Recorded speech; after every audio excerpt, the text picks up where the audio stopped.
whatever the next big attack is against America, I don't know when it is coming, but I'll tell you this. It's going to make 9/11 look like a dress rehearsal. That next big attack against America is coming. That snake Mr. Biden is funding right now will turn around and bite us. There's not a doubt in my mind. How do you envision that happening? Is it going to look like what just happened in Russia a couple of weeks ago? That was a tragedy, right? What happened in Russia, ISIS attack. ISIS Khorasan claimed the responsibility. Will it look like that? Maybe. I'll tell you one thing that we discussed this on a podcast with Lieutenant Colonel Scott Mann, Commander Massoud, and Congressman Walz. And I stated there, whatever the next big attack is against America, I don't know when it is coming, but I'll tell you this. It's going to make 9/11 look like a dress rehearsal. It's going to make 9/11 look like a walk in the park. None of these guys, as Lieutenant Colonel Scott Mann says, none of these guys want to come in second place. If you look at their history and the attacks they have carried out against America, embassy, consulate generals, then moved on to USS Cole, then that first World Trade bombing, and then the big 9/11. So it keeps increasing. So that next one, whatever it is, whenever it comes, it's going to make that 9/11 attack look like a dress rehearsal. Is it going to be planes again going into buildings? I don't know. Maybe. Maybe it will be at the border, individuals coming from the southern border. Maybe there will be an attack at LAX airport, at Ronald Reagan airport. Maybe it will be multiple. I mean, that's how I envision it happening. Those I guys are envision not. lots and lots of incidents like what we just saw in Russia, all scattered throughout the United States. It puts a lot of fear into everyone. Lone wolf attacks. Small cells.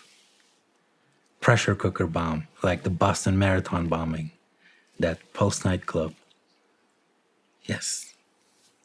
Except plenty of them. Do you have any idea how many terrorists have infiltrated the U.S. up to this point? The CIA knows. The FBI knows. I'll tell you this. Since 2021 withdrawal, about 40 to 50 individuals on FBI's watch list, on terror watch list, have been apprehended at the southern border, trying to cross into the United States. Those were the ones that were caught out of the 8 million that tried to get in this time frame since Mr. Biden's administration started. Now, in that group of 40-something individuals, there are individuals, military-age males, with Afghan passports that were issued to them after we left by none other than Sirajuddin Haqqani.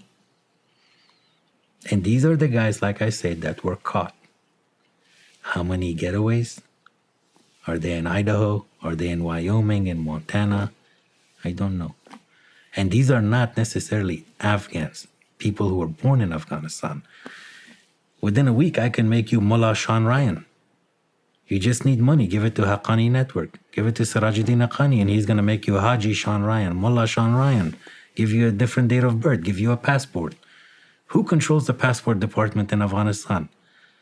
Sirajuddin Haqqani, wanted terrorist, wanted by the FBI, $10 million bounty on his head, wanted by the State Department, $10 million bounty on his head. He controls the passport department. He's been issuing passports since 2021. In fact, I'll tell you this, and you may not know this. Every Thursday since 2021 withdrawal in Afghanistan is called Holy Warrior Day at the passport department, where the office is closed for the rest of the public. It's only open to holy warriors. Are Taliban, you serious? ISIS, Al-Qaeda. I am not kidding. It's Holy Warrior Day. Do you know how much money Haqqani made, Sirajuddin Haqqani and the Haqqani Network made, issuing passports since 2021? No. $40 million. in profits. He made another $5 million issuing Afghan Tazkira ID cards, like driver license. Who controls Kabul airport? Sirajuddin Haqqani. Kabul, let me add this, correction, Kabul International Airport. Who controls it? Siraj Haqqani. Siraj Haqqani, think of Siraj Haqqani as this, and his role in the security of Kabul International Airport. He's the TSA of Kabul International Airport. We have TSA, we have TSA all over in every airport in the US. I mean, they have made life hell for travelers, for Americans, but they're there for a reason. They're looking for terrorists. In their mind, maybe the terrorists will come again and come through the airport, take a flight, and come here and they will arrest them. So they're the last line of defense. No one is focused on, even in the case of 9/11, no one talks about how those individuals left wherever they came from, who gave them U.S. visas. They didn't come illegally. They came with U.S. visas. Somebody gave them U.S. visas. Is anyone focused on that part of it? And now, just like we have a TSA here at LAX, at Nashville Airport, who's keeping an eye on Kabul International Airport, the departure destination? You're focused on the landing destination, not on the departure destination. In fact, the departure destination is controlled by Sirajuddin Haqqani. Am I making sense? Yeah.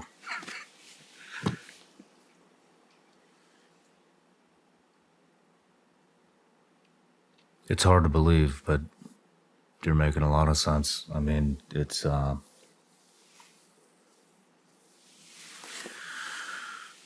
when do you think we'll start to see these attacks?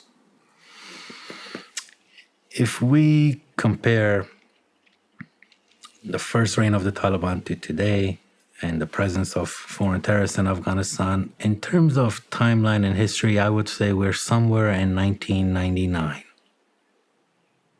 Maybe a year, 2 years. Al-Qaeda is in Afghanistan. ISIS is there. You're already seeing it. You've seen suicide bombings in Iran. You've seen suicide bombings in Pakistan. You've seen suicide bombings in Moscow. There was an attempt to blow up, if I'm not mistaken, your Swedish parliament by ISIS. It's already happening. There was a young man from the state of Maine. Not too long ago, he picked up a machete and started attacking New York cops because he was inspired by the Taliban. There are gangs in California who are receiving inspiration from the Taliban. How so? They're a bunch of kids who some of them were born here in the United States. You sent this to me.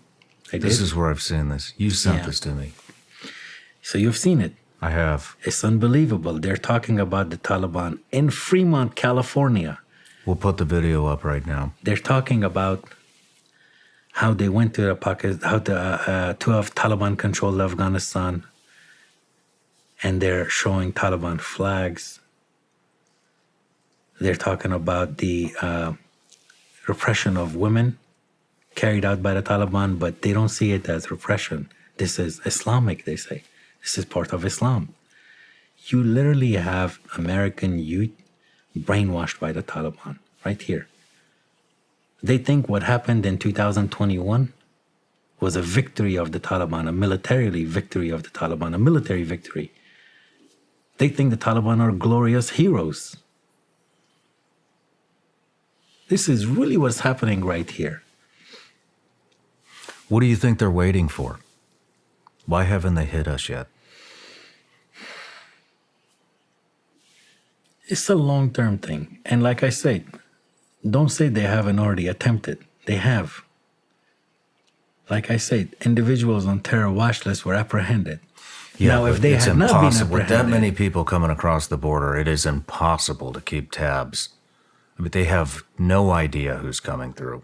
Exactly. None whatsoever. And so to be able to, they caught 50 out of how many? Did you say was it 8? Is it 16 million? I can't remember. The about number 8 million changes. getaways, I think. Is it 8 million? About 8 million that have illegally. So they caught 50. Yeah. And these are the 50 In they a have pool caught. of 8 million people. I'll tell you this. In San Diego, in jail, there, Border Patrol, honorable, brave men and women, Border Patrol, they caught one about 2 weeks ago. And he's still in jail. It doesn't, that threat that this individual, his passport issued with him by Haqqani Network, he's on a terror watch list, this has not made headlines. None of the mainstream media are talking about it. The American people, they don't even know. I don't know if they want to know. I think the American people are becoming very accustomed to just, they want to be lied to. They want to be told everything's okay. And it's getting worse.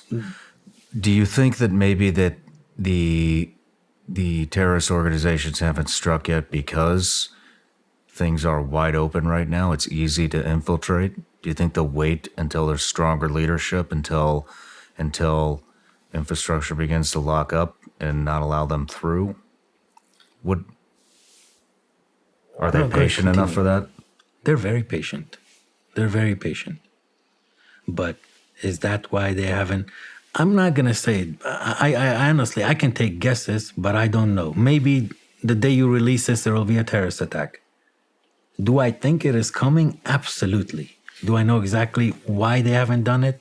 I don't know. But are they here? Yes. Do you think that Taliban and or other terrorist organizations are infiltrating our government? Do you think they are getting involved in local elections like the cartels? I don't know. Maybe not. But do they have lobbyists, supporters, Taliban in neckties and suits in Washington, D.C.? Absolutely. Yes, they're there.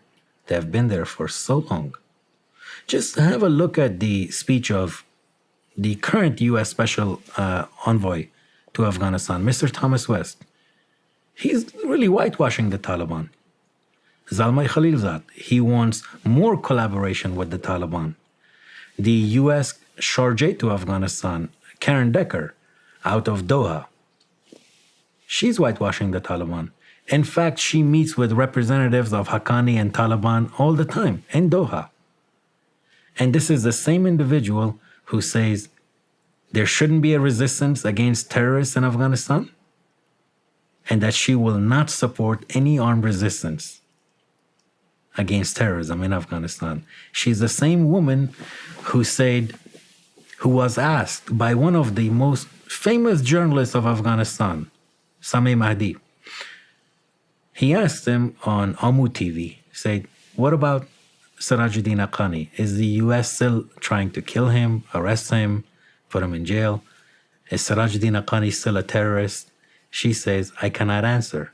Sami Mahdi asked her, well, you work at the State Department. The State Department is looking for him. There's a $10 million bounty issued by the State Department for information on his arrest that would lead to Sirajuddin Haqqani's arrest. She says, oh, this is very complicated. She refuses to call the man a wanted terrorist. So your question was, are there Taliban here and involved in the elections?